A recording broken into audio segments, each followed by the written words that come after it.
Bienvenue, bonsoir à tous, bonjour et bienvenue sur cette autre émission de Yehoshua Parlons-en.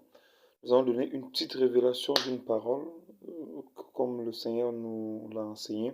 Nous allons parler de Yeshua. En fait, vous voyez le passage de Matthieu 5, verset 39 qui dit: Mais moi je vous dis de ne pas résister aux méchants, mais quiconque te frappera avec le bâton sur la joue droite, présente-lui aussi l'autre.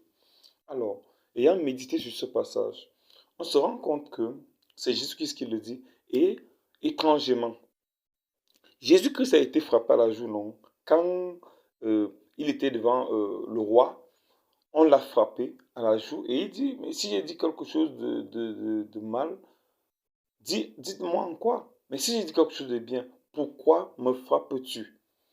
En réalité, il n'a pas présenté l'autre jour. Mais il a demandé pourquoi on le frappe. Ça veut dire qu'il s'est même, on peut dire ça comme ça, il s'est plaint.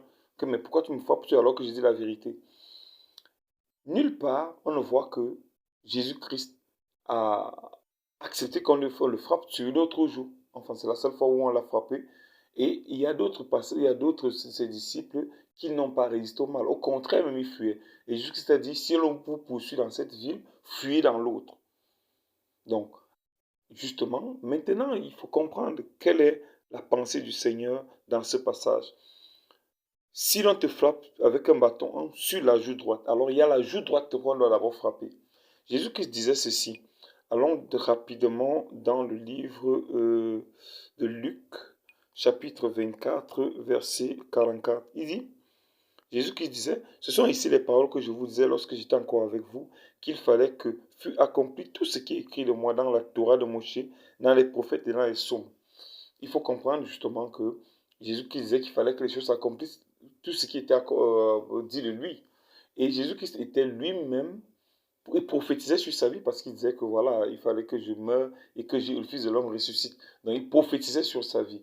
Donc, quand on revient sur le passage de Matthieu chapitre 5, on voit clairement ce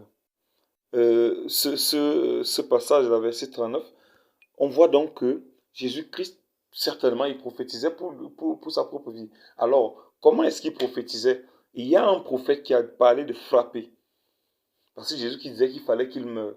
Donc, est-ce que la mort de Jésus-Christ était prophétisée ici? Allons voir Ésaïe. Ésaïe peut nous dire quelque chose. Le prophète Ésaïe, chapitre 53, verset voilà, verset 4.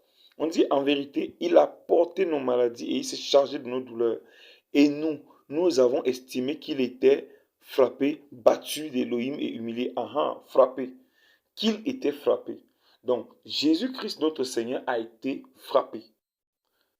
Il a été frappé spirituellement? Non.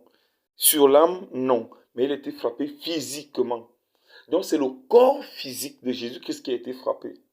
C'est le corps de Jésus-Christ qui a été frappé.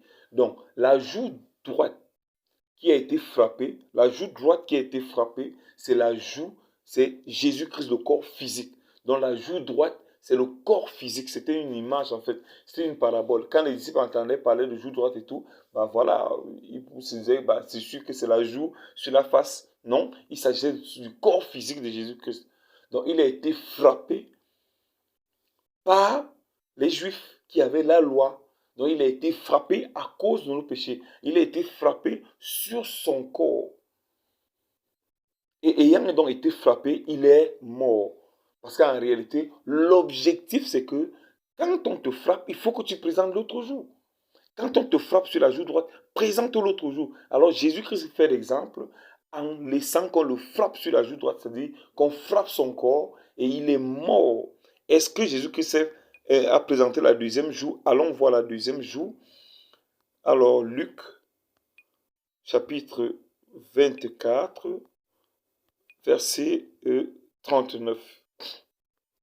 Il dit, voyez mes mains et mes pieds, c'est bien moi, touchez-moi et voyez, car un esprit n'a ni chair ni os, comme vous le voyez que j'ai. Et en leur disant cela, il leur montra ses mains et ses pieds.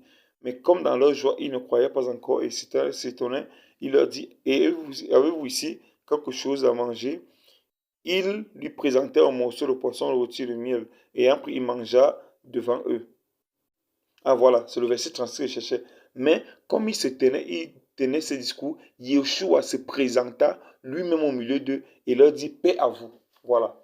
Voilà Jésus-Christ qui est ressuscité et qui se présente lui-même au milieu d'eux. Donc, Jésus-Christ mort, il a un corps, c'est le corps du péché. On a frappé la joue droite.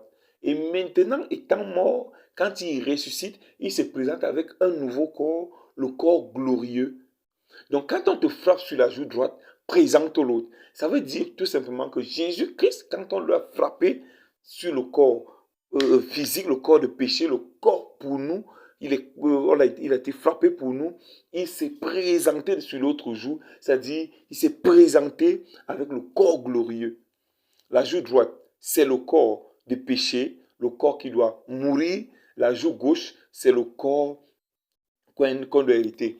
Le message à garder pour nous, c'est quoi? C'est tout simplement que mon frère, quand on te frappe sur la joue droite, voilà la parole de Dieu qui te dit, la joue droite, c'est le péché, la joue droite, c'est l'amour du mensonge, l'amour de la fornication, l'amour de la sorcellerie, l'amour de la médisance, l'amour des calomnies, l'amour de la corruption, l'amour de l'impudicité, l'amour de ce monde, de l'argent et tout ça. Laisse que la parole de Dieu te frappe sur cette joue-là. Ça veut dire, détache-toi de ces choses. Meurs par rapport à ces choses-là et présente une nouvelle vie. Parce qu'en réalité, quand tu meurs dans le péché, tu as l'espérance de la vie éternelle. Nous savons que si nous mourons avec lui, nous régnerons. Notre espérance est portée sur ces deux réalités-là. Nous devons mourir en Christ selon Romains chapitre 6. Si nous sommes morts au péché, nous savons que nous allons ressusciter avec lui. Et la résurrection, c'est l'autre joue, la joue gauche. Bien-aimé, laisse que la parole te frappe sur la joue droite. Laisse qu'on te frappe sur la joue droite pour que tu présentes l'autre, la joue gauche. C'est lors de la résurrection. Shalom.